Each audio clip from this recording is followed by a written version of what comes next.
అమ్మాయి ఇక్కడ రా. మీరు అడగండి. చిన్నమ్మ ఒక పని చేయి, నేను అడుగుతాను నువ్వు చెప్పు. తీసుకో. ఏ ఊరు చిన్నమ్మ? మా కుమారుగూడెం సార్. ఏడా? కుమారుగూడెం. ఎంత దూరం ఉంటుంది ఇటుకెళ్ళి? ఎంత దూరం ఉంచేది ఇటుకెళ్ళి? 2 కిలోమీటర్. 2 కిలోమీటర్. ఇప్పుడు రేవంత్ రెడ్డి ప్రభుత్వం కాంగ్రెస్ వాళ్ళు రుణమాఫీ చేస్తా అని చెప్పారు. మీకు లోన్ ఉన్నదా? 54,000 ఉంది సార్, కాలేదు. 54,000 లోన్ ఉన్నది, మీకు కాలేదు. పక్కనా? పక్క. ఇప్పుడు ముఖ్యమంత్రి అబద్ధం చెప్తుండా, చిన్నమ్మ అబద్ధం చెప్తుందా? ముఖ్యమంత్రి చెప్తారే బ్యాంకులు రాలేదని. అట్లా కాదు, ముఖ్యమంత్రి అబద్ధం చెప్తుండా, చిన్నమ్మ అబద్ధం చెప్తుండా? మరి మాకు రాలేదు. మరి కేసు ఎవరి మీద పెడదాం? ముఖ్యమంత్రి మీద పెడదామా, చిన్నమ్మ మీద పెడదామా? కాదు, మోసం చేసిన మీద కేసు పెట్టాలనా లేదా? పెట్టాలి. మరి గ్యాస్ గురించి కూడా 500 అన్నారు. మరి 500 900 తీసుకుంటుండ్రు, 400 బ్యాగ్ లో పడతలేవు. పడుతున్నాయా? పడతలేవా? పడతలేవు సార్. లేవా?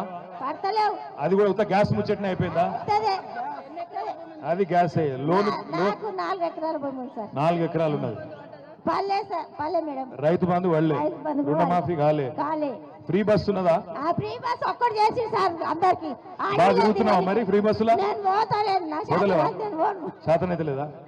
నా కొడుకులు అది ఒక్కటైతే నడుస్తుందా?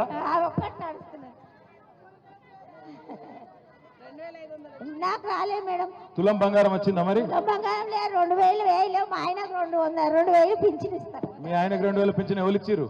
మా కేసీఆర్. ఈయన ఇయ్యలే కదా? మరి మరి ఈయన 4,000 ఇస్తాను కదా, అదే కదా? ఆయన దెక్కపోయాడు, ఉన్నాడు. మరి సంవత్సరమా అడగవా? పుల్లగిరి అటు పెట్టాలి సార్. ఏం చేయాలి? పుల్లగిరి అటు పెట్టాలి. ఏం పెట్టాలి? పుల్లగిరి అటు పెట్టాలి. ఇట్లా మాట్లాడితే కేసులు అవుతాయి. పుల్లగిరి అంటే బాగా వైలెంట్ ఉన్నారు మీ కాడ.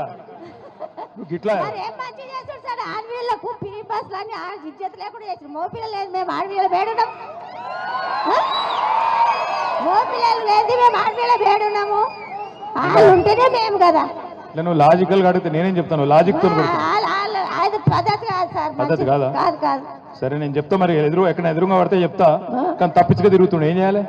తిరిగితే గెలిపిస్తాం ఈసారి. రైట్. థ్యాంక్ యూ చిన్నమ్మ.